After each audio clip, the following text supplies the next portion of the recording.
The S&P 500 index tracks the largest companies in the United States. Its stocks are curated by the S&P Index Committee, which selects companies based on a number of factors, including market capitalization, sector allocation, and liquidity. But what if you're looking to invest in S&P 500 stocks and don't have the temperament to sift through and analyze 500 companies? You may want to consider an S&P 500 index fund or exchange-traded fund to help you gain exposure to all those stocks.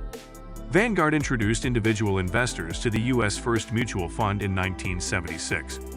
It was designed to mimic the S&P 500 index. The first ETF was introduced by a subsidiary of Amex 17 years later, allowing investors to begin tracking the index. Nearly all major brokerages and fund companies now offer some type of S&P 500 fund.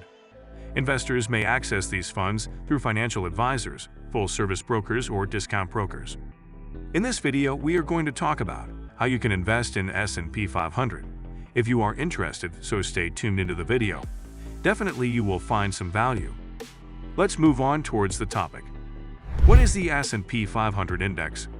The S&P 500 index was launched in 1957 as the first U.S. market cap-weighted equity index and is widely regarded as the best single gauge of large-cap U.S. equities. As the most influential equity index in the world, the index has trillions of dollars indexed or benchmarked to it. What is an S&P 500 index fund? An S&P 500 index fund is an investment composed of stocks that are listed in the Standard & Poor's 500 index. Its performance will be nearly identical to the performance of the market index. Many exchange-traded funds and mutual funds track the index. The index is traditionally made up of 500 of the leading U.S. companies, although that number may fluctuate. The S&P 500 represents approximately 80% of available U.S. market capitalization. The median market cap of the stocks held in the index is $27 billion, with the highest being $2.2 trillion. Index ETF is index mutual funds. You cannot invest directly in an index because it's simply a measure of the performance of its constituent securities. What you can do is invest in an index through ETFs and index funds that try to replicate the performance of specific indexes. ETFs focus on passive index replication, giving investors access to every security within a particular index. So an S&P 500 ETF exposes the investor to all of the stocks in that index. Index ETFs are generally low cost and trade throughout the day, just like stocks. Consequently, they are highly liquid and subject to intraday price fluctuations. S&P 500 index funds tend to have slightly higher fees than ETFs because of higher operating expenses. Furthermore, because a mutual fund has a structure that differs slightly from that of an ETF, investors can only buy it at the day's closing price, which is based on the fund's net asset value. Are you still watching my video? So defiantly you will like my other videos as well. If you are interested in stock market or investing, and you don't subscribe to my channel yet, so subscribe right now because I upload these types of videos regularly. Now move on towards the topic. What to look for? Whether you're a novice or an experienced investor, there are a few things you'll have to consider before you lay down any money. If you don't have an investment account, be sure you find a brokerage or investment firm where you can purchase shares of your chosen ETFs or mutual funds. Cost is a big factor when it comes to any investment.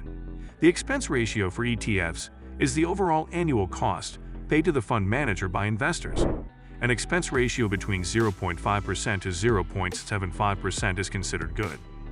Be sure to approach anything greater than 1.5% with caution, as funds that charge these expense ratios are considered high. Many mutual funds come with sales loads or commissions that are paid to the fund managers by investors. These may be classified as front-end or back-end loads. The first is charged when you buy the fund, while the latter is charged when you sell your fund shares. Funds that are sold directly by the investment provider don't come with a load. Although cost is an important factor, don't forget to look at the performance of the fund. You can find the fact sheet for every investment on the website of the company offering the ETF or the mutual fund. How to invest? Choosing the right funds is half the battle. Knowing how to invest in them is the next step. Make a note of the name and ticker symbol of all the funds that you're interested in, as you'll need this information when you begin purchasing shares. Then determine the amount of capital available to use. This can help you figure out how much money you can afford to pay your brokerage firm when it comes to fees and commissions. If you don't have an account, look for one that meets your criteria. If you don't have a lot of capital, look for a firm that offers low-fee trading options. Once your account is set up, you can begin investing in your funds. Advancing beyond a passive S&P 500 index fund. If you want an advanced approach to S&P 500 fund investing, consider smart beta indexes. These options have lower costs and offer the advantage of fundamental or customized investing. Examples of such funds include the 8AM S&P 500 High Dividend Fund and the S&P 500 Equal Weight Index Fund. You can also target index segments that offer capital appreciation potential, with funds like the SPDR Sector Series or dividend-focused funds. Many fund managers also offer active S&P 500 funds, which focus primarily on S&P 500 names but actively trade names beyond those strictly found in the index. There are also leveraged funds, which offer a simplified hedging approach. Bullish leveraged funds use leverage to multiply the return of the S&P 500 when it performs well. Bearish leveraged funds short the S&P 500 to pull in positive returns when the index falls. I hope now you understand everything about S&P 500, but I know you have some questions in your mind, like, should I invest in the S&P 500 through an index fund or ETF? How much does it cost to invest in the S&P 500? Do S&P 500 ETF and funds pay a dividend? If you have these types of questions in your mind, so stay tuned into the video. I will explain one by one. Should I invest in the S&P 500 through an index fund or ETF? Whether you invest in a mutual fund or ETF depends on whether you want the intraday liquidity of an ETF. For some investors, the ability to trade the S&P 500 intraday, like stocks, is the main reason for choosing an ETF over an index fund. If intraday liquidity is important to you, consider an S&P 500 ETF over an index fund. How much does it cost to invest in the S&P 500?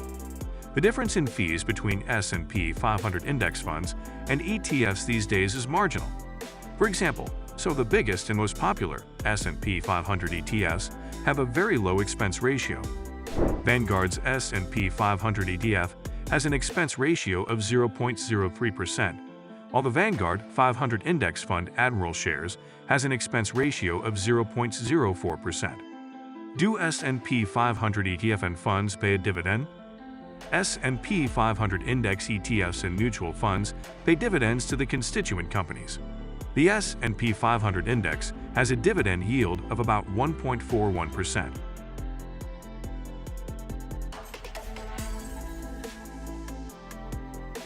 Is an S&P 500 ETF or fund a suitable investment for a non-U.S. investor? Depending on the risk tolerance, investors outside the U.S. should generally have some exposure to the U.S. equity market as part of a diversified portfolio. For such overseas investors, the obvious currency risk is more than offset by the stellar long-term performance record of the S&P 500. What are the criteria for a company to be included in the S&P 500? Some of the criteria for a company to be included in the S&P 500 are: it must be a U.S. company. It should have an unadjusted market cap of at least $14.6 billion and a float-adjusted market cap of at least 50% of that minimum threshold. It must have positive as-reported earnings over the most recent quarter, as well as over the 4 most recent quarters combined.